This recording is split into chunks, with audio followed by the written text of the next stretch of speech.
everybody, it's Mariam, your life and career coach based in Biarritz, France. This is actually going to be my first podcast, and it's all about navigating entrepreneurship in France as an expat. So where to start if you want to become an entrepreneur and you're new to the country and you're also trying to, get used to the culture and the language, and you're also willing and have the inspiration to create something of your own and be independent financially. So this is all about sharing the steps of what you need to do as an entrepreneur, how to kind of set yourself up, being an expat in France. So just to give you a rundown of my background and experience, I started off as an entrepreneur pretty soon after getting to France, and everything was really new for me. I mean, before that, I was in Dubai and I was always a salary employee working for different companies. I did do some freelancing, but it was like more on the side and just from time to time. And when I arrived in France, that's when I decided, I'm like, okay, it's a new start, new page, new beginning. I want to work for myself and be more independent and, be able to kind of be my own boss, right? And so I basically learned from the School of Hard Knocks how everything worked. And it was really from experience and, going through different events and situations and kind of learning through trial and error. And so I'm here to share with you how this process can be much more, easier if you follow the right steps. I ended up creating a language school, and I first started out teaching English, and then it kind of just grew over time. And now we teach like over 13 languages. We've got over 20 teachers, and it just, continues to grow. So basically dreams can come true. Now I'm branching off into coaching because I've studied coaching and done the trainings and actually, started to build a client base, and now branching off into something that I'm even more passionate about, which is helping people to do what they love as a career and just have the lifestyle that they want and overall daily life that they desire to live out and make a living from that. So obviously the personal life affects the professional life, and the professional life affects the personal life. So it's kind of just like, what is the life that I want to live, working towards the core of the desire and the purpose of why we're here, and how we can make a difference and be of service whilst obviously doing what we love and making a living from it and having the life that we truly desire to have and live out the vision, basically. So now let's just get into the steps. I know that's obviously what you guys want to know. So the first step would be obviously, knowing what you want to do, having that clear vision of what you want to do, and that can evolve throughout the years, right? So first thing is obviously knowing what you want to do, knowing what you want to call your company, knowing, the service that you want to offer, all of that, going through the understanding of the legal landscape, because that is, once you know what you want, you're going to have to apply that to the legal landscape. So it's kind of a combination of both. So like number one, let's say defining the company, understanding the legal landscape. That would be where you decide what your company status is and what the service is that you're going to be offering, what exactly you're going to be reserved, or the, product that you're going to be offering, etc. And then, seek to understand the legal implications, the tax obligations, the administrative requirements, and associated with, the structure that you decide to, to choose. So you really just need to, through that process, embrace the learning curve and just treat, the legal hurdle as an opportunity to expand your knowledge and build a solid foundation for your company. So number two would be mastering French bureaucracy. It's really important to kind of prepare yourself for all the series of paperwork, permits, registrations, and not to get discouraged, because it can be a bit, heavy at times. You can take it as a challenge. I'm going to get through this. I'm going to do whatever it takes. And so it's all about how you see it, right? You can see it as, okay, this is a challenge. I'm going to work through it. and get to the result that I want to get at. From my observation, entrepreneurs and myself, that being said, patience and persistence is what gets a person to accomplish and succeed in dealing with administrative tasks. So from obtaining a SIRET number to registering your business with the relevant authorities, if you're persistent and you treat it as like, okay, this is part of the process, and if I do this, it's going to pay off, then it will. And you'll also have done everything right from a legal standpoint to make sure that you're set. So, you can take it as celebrating a small victory, and, every form that is submitted and approved, it just gets you closer to realizing your entrepreneurial dream.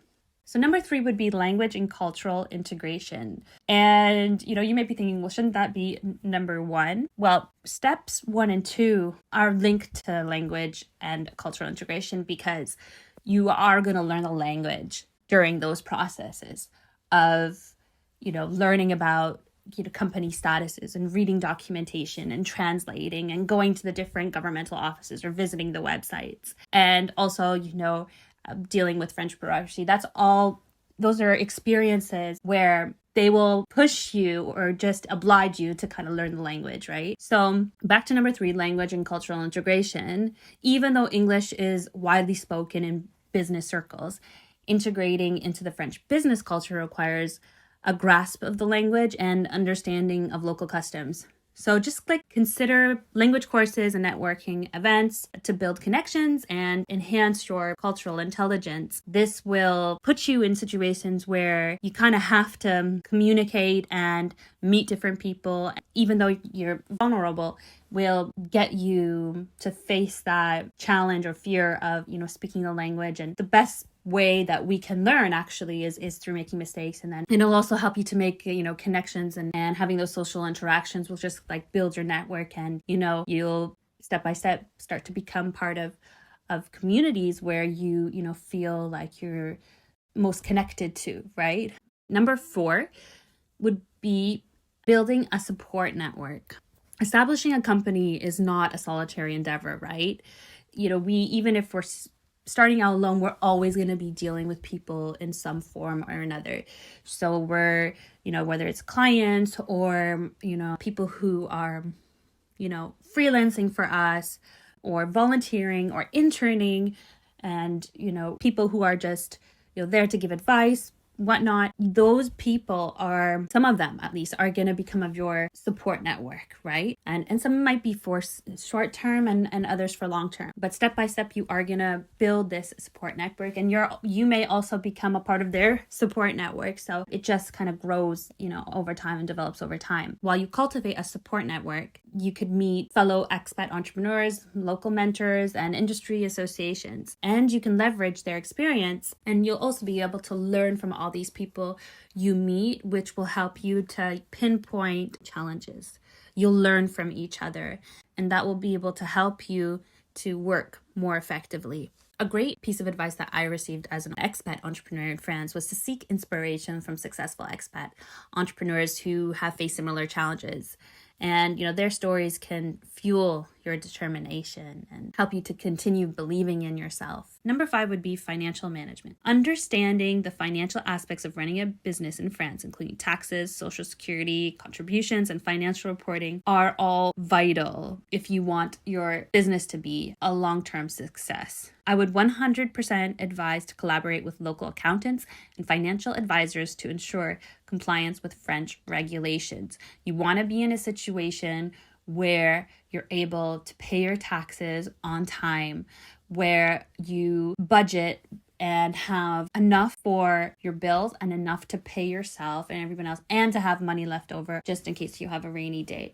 You just want to make sure that the business stays healthy from financial perspective. You want to minimize costs. You want to make sure that, your service is profitable, and you want to make sure to always put aside enough to pay any, taxes that are due. And there are quite a bit in France. So watch out for that. Yeah, you need to be well prepared. So, I would just, take charge of your financial literacy. A proactive approach to financial management is really key to long-term success. Number 6 would be adaptability and resilience. And again, this is something that, it's also a part of, the start, right?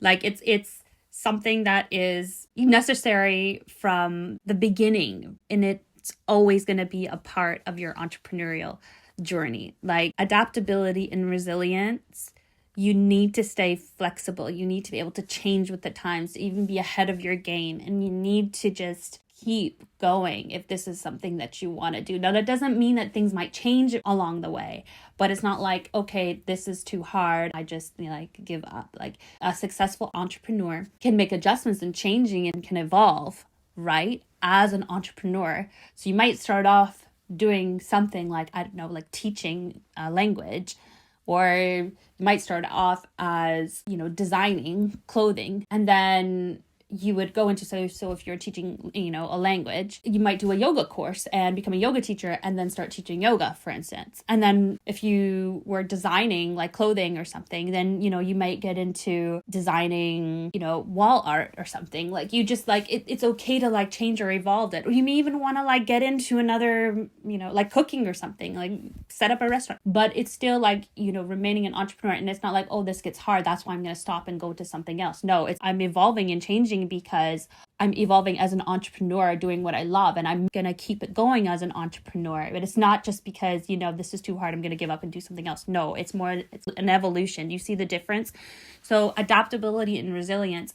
There are going to be times where you're doing super well, and there are going to be times where things happen and you need to readjust, right? You need to shift your gears. So that is a part of, if a person does not have adaptability and resilience, they most likely will not make it as an entrepreneur. And you need to have that from the beginning. And it may come in the form of, for instance, people might be saying things to you that are discouraging. Or they may say things, oh, that's too hard, that's too difficult, why are you going to do that? Oh, are you even making that much money from that? And, people are going to, and then you'll just, I always think, when people have said those things to me, I would take something what are you doing with your life? Are you an entrepreneur? Have you created something? Most of the time, that was the fact. They didn't. So it's just who are you to even say this? You know what I mean? But that's okay. I'm not going to take it, you don't personally, just kind of you have to have this rubber band, elastic kind of effect, or just something that's bouncy, kind of this bouncy material that kind of surrounds you, not in terms of perfection, but in terms of protection. But someone saying something to you and you kind of just bounces right off, okay, that's their words, that's their vision, that's their way to see things, and that has nothing to do, it's not my vision or how I see things, and it's completely impersonal, right? So you need to have that resilience, right? You have to say okay, doesn't matter what anybody says, it doesn't matter what's happening, I have my goal and I know where I'm going, and I'm going there, and there's only a plan A, right? So that is in terms of resilience. And then obviously adaptability is just adapting to the environment, adapting to times, when everything was paperwork, paper, printed, okay, now everything's digital. So, getting into that, how to get into digital markets, or adapting with the times, right? Having to increase prices, on certain things, maybe offering a new product that's more affordable if times are changing. So it's just that is a part of being an entrepreneur, because sometimes it's going to be kind of flowy, easy. It's kind of like the ocean, sometimes it's calm and moving, and sometimes current's really strong, sometimes it's going to push you in one way, sometimes it's stormy, sometimes it's just the element, right, of nature, right? It's life, right? So we kind of have to go with the movement of life and adapt it, and movement of the business and what's surrounding the business, right? The circumstances, and even what society may impose and stuff on us, and government related obligations, they're always changing, everything is always evolving. So we need to evolve with that and even try to be ahead when we can. So I would say just have a cultivated growth mindset and view challenges as opportunities to innovate and evolve rather than obstacles. If I could just sum up, I would say that setting up a company in France as an expat is undoubtedly a venture that demands self-motivation, perseverance, and a willingness to embrace the unknown. And, but also kind of keeping yourself in check and staying organized, staying on top of things, knowing the, financial obligations, knowing what the state requires of companies keeping up to date with governmental requirements, financial tax requirements, keeping that structure in place and staying up to date. Last but not least, having a positive mindset. You can turn your entrepreneurial dream into a thriving reality in the heart of Europe. Bon chance. Have a great day, great evening, wherever you are. And hope you enjoyed this podcast. And maybe I won't be seeing you soon, but I'll be speaking to you soon. Bye, everybody.